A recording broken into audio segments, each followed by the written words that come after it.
Kevin in California. How can we help you today? Hi, V, and everybody else. Thanks for taking me. I feel like my question was poorly worded here, so I'm going to try to make it quick and clarify. I come as I'm like a cis white male who really doesn't know much about like transgenderism and stuff like that.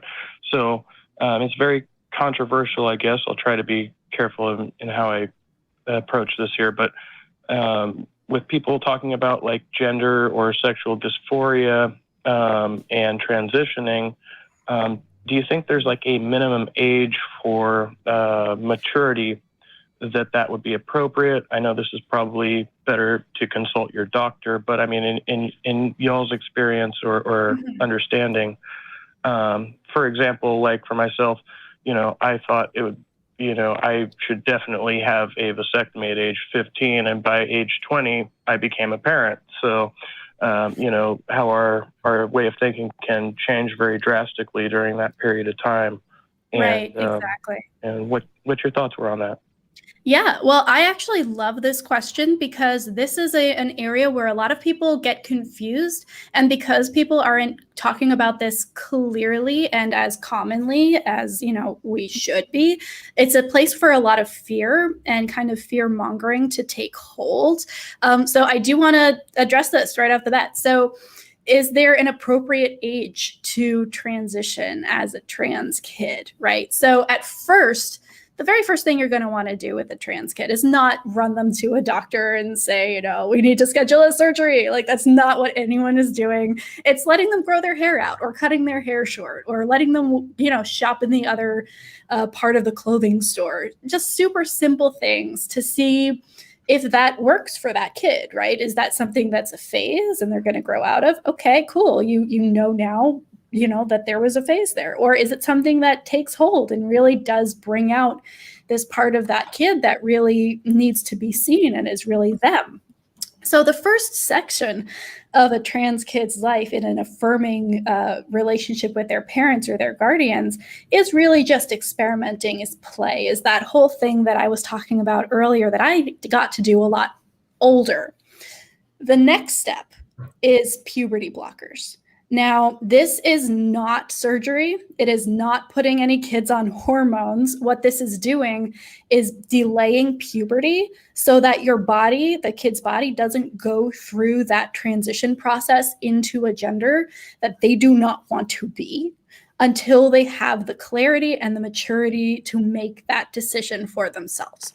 So what you would do is, maybe at the start of puberty, so 12-ish, you would go to a therapist. The therapist would say, yeah, this kid might be trans. And if that's the case, going through puberty is hell.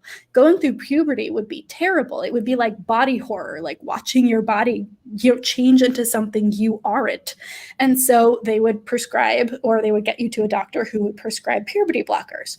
And all that would do would be to delay puberty until that kid had a better idea of what they wanted to do. And they would just buy them some time, right? So up until the age of when we, like kids, 18, 19, 20, when kids are actually making all decisions, right? We can enlist them in the army at that point. So let's not pretend that there's this one standard of responsibility that can't be attributed elsewhere. So once those kids reach an age where they can make that decision, then they can decide, I want to go off puberty blockers, or I want to go on hormones, or I want to start talking about surgery. But all of that is all stuff that comes later. So when we talk about trans kids, what we're talking about first and foremost is just that element of play and gender presentation experimentation. And then if that continues, puberty blockers, while they are able to talk with that therapist more, talk with their parents, actually know what they are, who they are and what they want, and get to a place where they can make an informed decision as somebody with all of the facts. Does that answer your question? Yeah, I think that was excellent explanation. Thank you. Wonderful. Well, I'm glad you called in.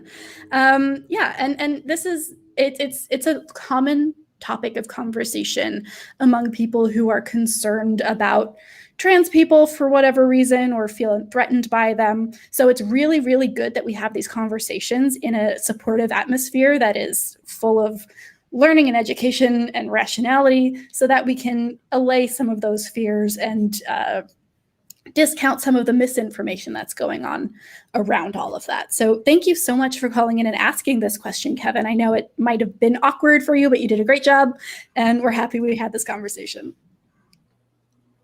All right. Thanks for your work, and be well, everyone. Thanks, You Kevin. too.